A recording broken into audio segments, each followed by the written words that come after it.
today we will take a look at what I consider to be the best productivity mouse for the price. That mouse is the Logitech MX Master. Not the 2S and not the free, just the MX Master. At first this might sound weird, but let me explain why. There is 3 main reasons. The first one is simple, $57. That's the price of this mouse on Amazon right now. And that is not the cheapest I have seen it. It's not unlikely that the price of this hits under $50. Of course, I'll leave a link in the description.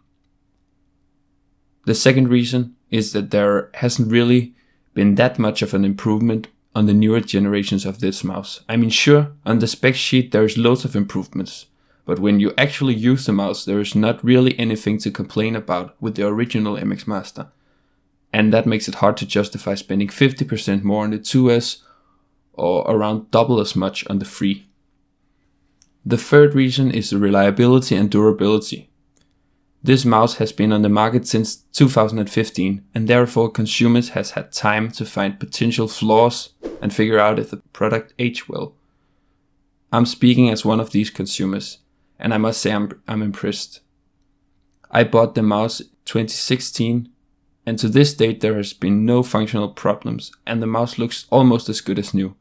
That's incredible. In fact, every shot in this video is of my 4-year-old mouse. That should give you an idea of how this mouse holds up over time.